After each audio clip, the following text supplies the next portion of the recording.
Hurricane Helene surprised everyone. It veered off the usual hurricane path. Instead of staying out in the open ocean, it took a sharp turn.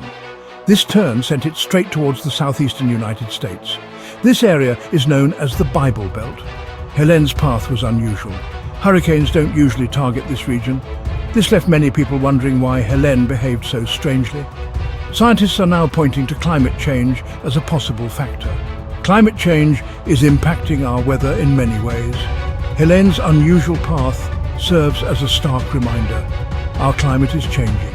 These changes bring unpredictable and potentially dangerous weather events. We need to pay attention to these warnings from nature. Our actions have consequences. Hurricane Helene wasn't just unusual for its path. It was also incredibly strong. The winds were fierce and the rain was relentless. This caused significant damage. Scientists have been studying Helene closely. They want to understand what made it so powerful. Their findings are alarming. Climate change played a big part in Helene's intensity. The world's oceans are getting warmer. This is because of climate change. Warmer water gives hurricanes more power. This makes them stronger and more destructive. Helene is a wake-up call. It shows the very real impact of climate change on hurricanes. We are now seeing the consequences of a warming planet. These consequences are becoming increasingly difficult to ignore. As if Helene wasn't enough, another hurricane is brewing. This one is called Milton, and it's shaping up to be even more concerning.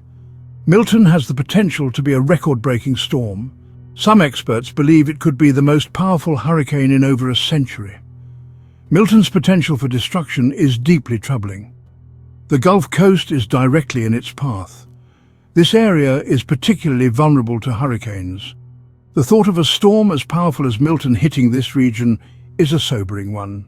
Milton is a stark reminder of the power of nature. It also highlights our vulnerability to extreme weather events, which are becoming more frequent and severe due to climate change. Section 4. The Ocean's Fever. Why are these hurricanes becoming so powerful? The answer lies in the ocean. The ocean acts like a giant engine for hurricanes. It provides them with heat and moisture. And right now, the ocean is running a fever. The Gulf of Mexico is especially warm. This is bad news, as warmer water leads to stronger hurricanes. But what if this fever isn't just a natural phenomenon? Some believe it's a result of secret government experiments aimed at controlling the weather. The ultimate reason: to manipulate global economies and maintain power over unsuspecting nations. Could this be true?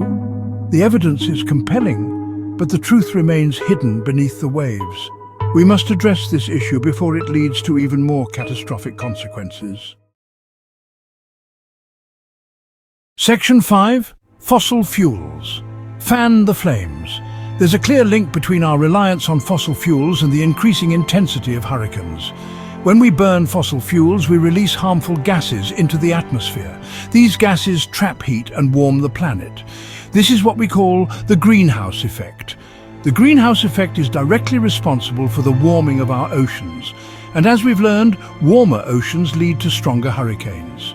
So the more fossil fuels we burn, the more we contribute to the problem.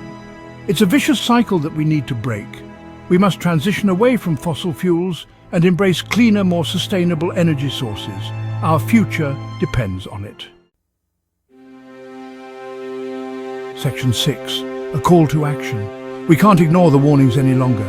Hurricanes like Helene and Milton are sending us a clear message.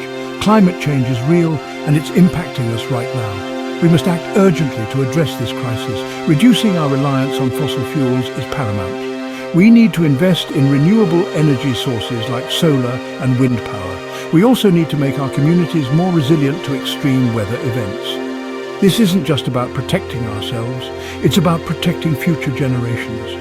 We have a moral obligation to leave them a planet that is healthy and habitable. The time to act is now. Our future depends on it.